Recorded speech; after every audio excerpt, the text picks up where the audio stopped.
Today we're diving into a popular modification for the KE70, swapping out the stock suspension for AE86 suspension. This upgrade not only enhances the handling but also makes everything adjustable. To complete this swap, here are the parts you'll need. AE86 coilovers, both front and rear. AE86 front wheel hubs. AE86 front brake rotors and brake calipers. And AE86 steering knuckles. These parts will directly replace the stock KE70 components and give a significant boost in performance and handling. I highly recommend to also install these additional parts. AE86 adjustable forelink kit and an AE86 adjustable panhard rod. These upgrades will give greater adjustability and better control over the suspension setup. Begin by loosening the brake line. This will give you flexibility to remove the brake components and gives it time to drain.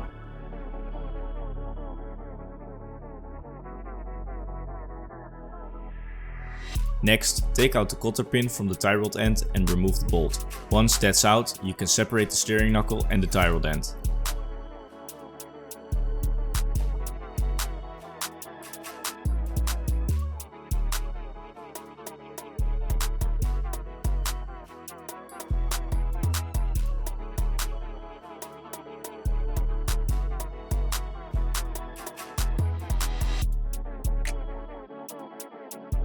Unbolt the bolts holding the strut and the steering knuckle together. This will free up the strut assembly.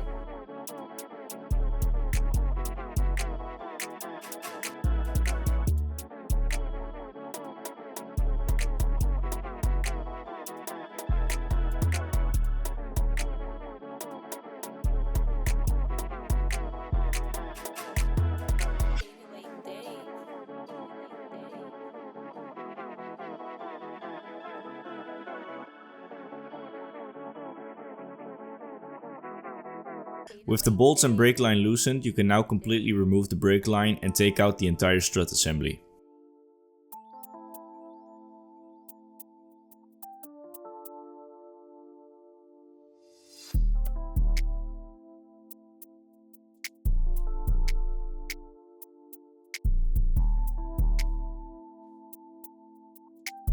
Once the strut assembly is out, remove the cotter pin from the steering knuckle and take it out.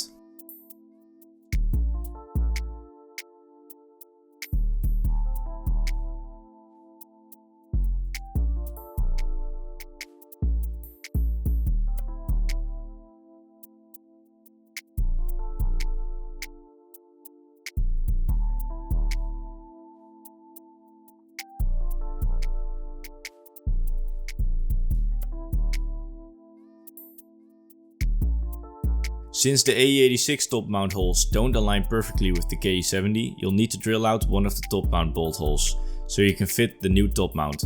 Be precise to ensure a secure fit. With the new top mount holes in place, you can now hang the coilover from the top mount. Now reassemble the suspension using the new AE86 parts.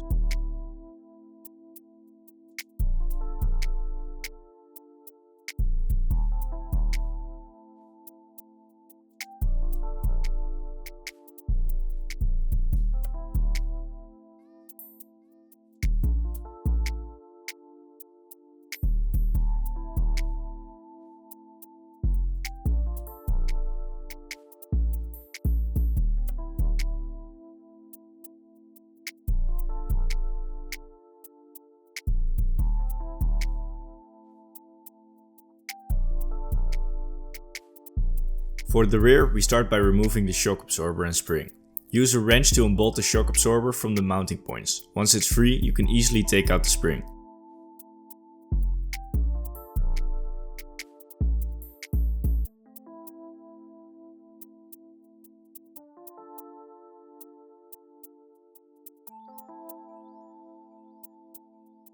Next, we're going to take out the shorter piece of the forelink assembly and replace it with the new one. Before installing the new piece, make sure to adjust it to the same length as the original one. This will ensure proper fitment and alignment.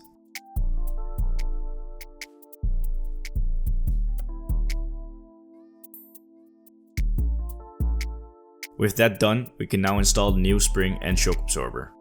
Place the new spring into position and secure the new shock absorber into the mounting points. Make sure everything is tightened properly. I should mention that it's also possible to switch to a true rear setup instead of a divorced setup, but I chose to stick with the divorced setup for this build.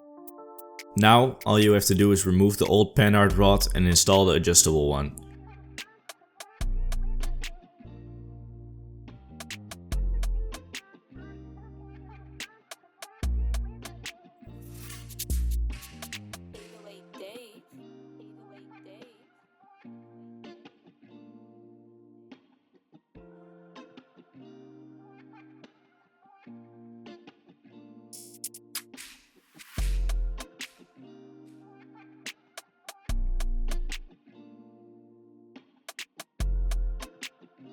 Our new wheel with big brake kit comes with bigger calipers, which don't fit inside the original wheels. I'll be installing new wheels which do fit the caliper. When using stock AE86 brakes, this should not be a problem. That's it, until next time.